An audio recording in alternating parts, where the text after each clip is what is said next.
कहानी की शुरुआत में हम थियो नाम के एक शैतान लड़के को देखते हैं। वो वीडियो गेम का लालच देकर अक्सर अपना होमवर्क दूसरों से करवाया करता। घर में भी सामने से नहीं पाइप पे चढ़कर खिड़की से अपने कमरे में घुसता। एक दिन थियो केला खाते हुए छत पर गया और उसने छिलका अचानक नीचे फेंका। तभी एक पोर्टल खुला और केले का छिलका हवा में गायब हो गया। थियो को जब छिलका नीचे गिरने की आवाज नहीं आई तो उसने पीछे मुड़कर देखा। वो कंफ्यूज हो गया और नीचे जाकर चेक किया कि छिलका तो नहीं है यहाँ पे। अब थियो ने अपना रोलर स्केट नीचे फेंका और फिर दोबारा से वही हुआ, वो भी हवा में गायब हो गया। अब थियो की हैरानी और बढ़ गई। उसने एक पत्थर नीचे फेंका और पत्थर भी गायब हो गया। अब वो अपने बड़े भाई ऑस्कर को इस पोर्टल के बारे में बताने गया। उन दोनों के माँ बाप नहीं थे तो अब वो अपनी दादी के साथ रहते थे। खैर इस वक्त ऑस्कर उससे बहुत नाराज था क्योंकि थियो ने उनकी माँ की लिखी हुई कुछ किताबों के पन्ने फाड़कर पेपर रॉकेट बना दिए थे। थियो ने बताने की कोशिश की कि उसे टाइम पोर्टल मिल चुका है, लेकिन ऑस्कर को लगा कि थियो उसका मजाक उड़ा रहा है। दरअसल उनकी माँ अचानक ही कहीं गायब हो गई थी। जहाँ एक तरफ थियो सोचता था कि वो किसी के साथ भाग गई,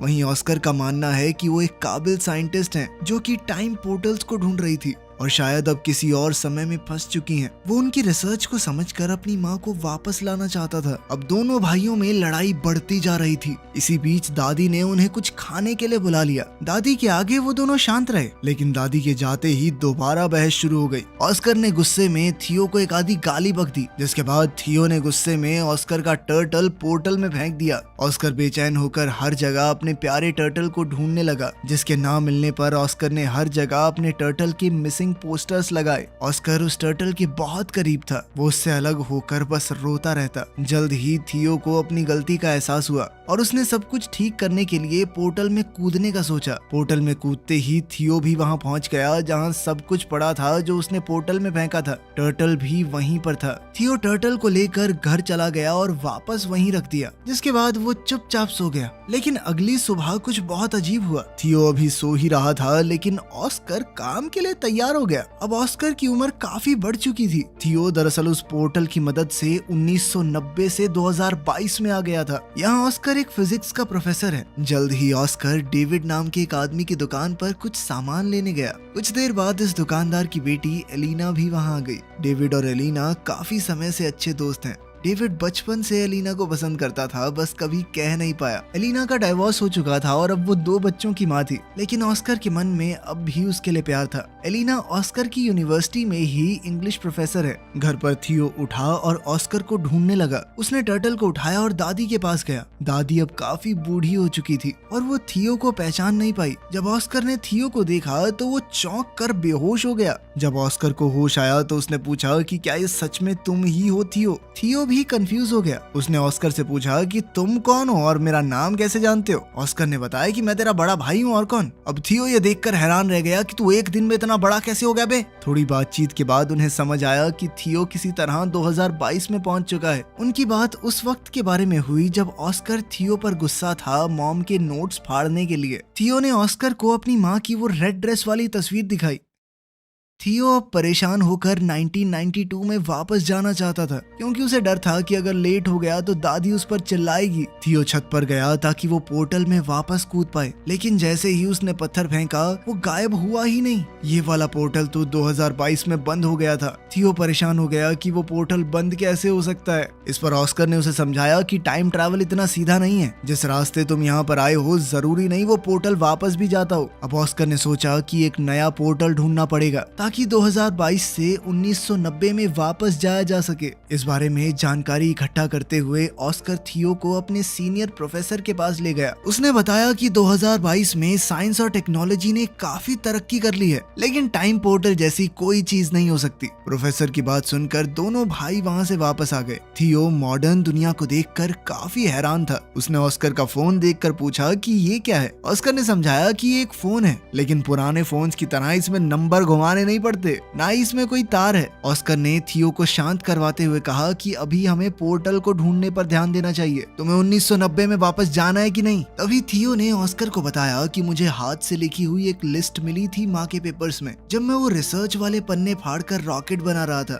मैंने तुम्हें परेशान करने के चक्कर में वो डिक्शनरी में छुपा दी थी, हो सकता है उसमें कुछ मिल जाए। उन दोनों ने दादी से उस डिक्शनरी के बारे में पूछा तो दादी ने बताया कि उसने वो डेविड को दे दी थी। अगले दिन वो सुबह उठे तो ऑस्कर ने बताया कि वो डेविड से मिलने जा रहा है और थियो को चुपचाप घर पर रहने को कहा कि कहीं जाइयो मत। लेकिन थियो चुपचाप घर से बाहर निकलकर एक बड़े से मॉल में पहुंचा। मॉल में गैजेट्स को देखकर थियो एकदम हैरान हो गया। खास तौर पर उसने वीआर हेडसेट को इस्तेमाल करते हुए गलती से उसे तोड़ दिया। फिर ऑस्कर को वहां बुलाया गया जिसे सारे नुकसान की भरपाई करनी पड़ी। ऑस्कर ने थियो को बात न सुनने के लिए डांटा और फिर वो दोनों डेविड के डिपार्टमेंटल स्टोर में गए वो डिक्शनरी ढूंढने के लिए। डेविड ने बताया कि उसने डिक्शनरी घर पर रखी है। तभी वहाँ एलिना आई। थियो बहुत हैरान है कि एलिना बड़ी होकर इतनी खूबसूरत कैसे हो गई। तभी एलिना ने पूछा कि ये बच्चा कौन है, इसे मेरा नाम कैसे पता। इस पर ऑस्कर ने झूठ कह दिया कि ये मेरे कजन का बेटा है। ऑस्कर ने किसी तरह बात बदली और फिर एलिना ने दोनों को अपने घर में बुलाया जहाँ उसका बेटा बेटी वीडियो गेम खेलने में बिजी थे। थियो इन वीडियो गेम्स को देखकर बहुत इम्प्रेस हो गया और एलिना के बेटे जेन के साथ खेलने लगा। ऑस्कर को वो लिस्ट डिक्शनरी में मिल गई तो उसने थियो से कहा कि अब घर चलने का वक्त हो गया है। लेकिन थियो को वीडियो गेम खेलने में इतना मजा आ रहा था तो एलिना ने कहा कि थोड़ी देर खेलने दो इसे, मैं इसे खुद तुम्हारे घर छोड़ने आ जाऊंगी। लेकिन खेलते हुए एलिना के बच्चों ने थियो का मजाक उड़ाना शुरू कर दिया क्योंकि उसे आज के वीडियो गेम्स का कोई आइडिया ही नहीं था। ये लोग तो टाइम भी एलेक्सा से पूछते हैं।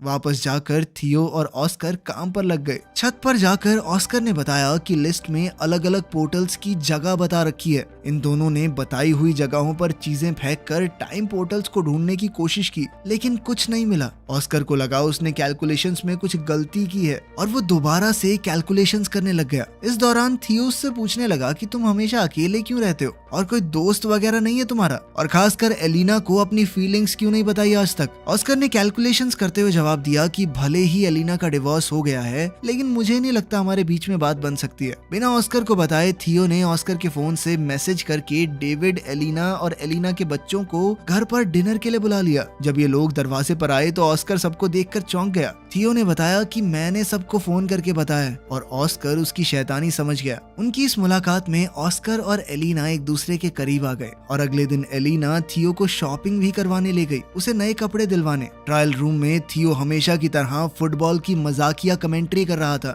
उसकी ये हरकत एलिना को याद आ गई और वो पहचान गई कि ये ऑस्कर का छोटा भाई थियो है। उसने थियो को गले लगाया और पूछा कि इतने साल गायब होने के बाद भी तुम्हारी उम्र क्यों नहीं बढ़ी। थियो ने बताया कि मैं एक टाइम पोर्टल में कूद गया था जिसकी मदद से वो सीधा 1990 से यहाँ पहुंच गया 2022 में। एलिना को विश्वास तो नहीं हो रहा था लेकिन उसके सामने जीता जागता सबूत था। एलिना ने कंफर्म करने के लिए ऑस्कर से पूछा। ऑस्कर ने पत्थर को छत से नीचे फेंका और इस बार पत्थर उछलकर ऊपर आ गया जिससे पता चला कि टाइम पोर्टल वहां है। ऑस्कर ने समझाया कि टाइम पोर्टल 3 तरह के होते हैं। पहली तरह के पोर्टल से सीधा ट्रैवल किया जा सकता है एक समय से दूसरे समय में। दूसरी जगह का पोर्टल पता नहीं आपको कहाँ ले जाकर पटक दे। और तीसरी तरह का पोर्टल बहुत खतरनाक होता है क्योंकि वहां से बाहर नहीं निकला जा सकता। थियो पहली तरह के पोर्टल का इस्तेमाल करके 2022 में पहुंचा है और अब उन्हें सही पोर्टल ढूंढना होगा जिससे थियो को वापस 1990 में भेजा जा सके। अब इन लोगों ने रोजाना रिसर्च करना शुरू कर दिया और एलिना का रोज वहां आना ऑस्कर को अच्छा लगने लगा। वो अकेले में खुशी से नाचने लगा। अब दोनों ने मिलकर सही पोर्टल ढूंढना शुरू किया। एलिना थियो को वापस 1990 में भेजकर कुछ ज्यादा खुश नहीं थी क्योंकि बीते हुए कल को बदलने से शायद उनका फ्यूचर भी बदल जाए। हो सकता है उसके बच्चे कभी पैदा ही ना हो।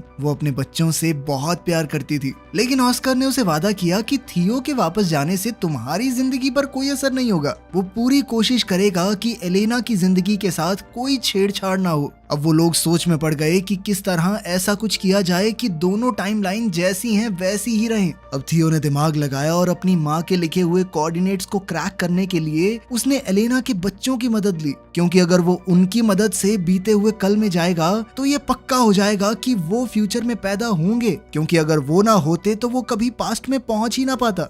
अब तीनों ने मैप का इस्तेमाल करके एक बीच का रास्ता ढूंढा जो थियो के हिसाब से एक टाइम पोर्टल है। उसकी मदद से वो 1990 में वापस जा सकता है। एक्साइटेड होकर थियो ने बीच के पानी में छलांग लगा दी और ना चाहते हुए भी ब्रेंडा और नेथन को उसके साथ कूदना पड़ा। किनारे पर पहुंचते ही वो सब हैरान रह गए क्योंकि वो शहर जहां से वो आए थे वहां अब सिर्फ पहाड़ थे जिससे ये पता चला कि अभी वहां पर शहर बसा ही नहीं है। मतलब वो पास्ट में तो पहुंच चुके थे लेकिन बदकिस्मती से 1990 की बजाय ये लोग और भी पीछे 1949 में आ चुके हैं। अब एक अनजान जगह पर फंसे हुए वो तीनों ये समझने की कोशिश कर रहे थे कि आखिर उनके साथ हुआ क्या। दरअसल इन तीनों ने दूसरी तरह के पोर्टल का इस्तेमाल किया था जो उन्हें किसी भी रैंडम समय में पहुंचा देता है।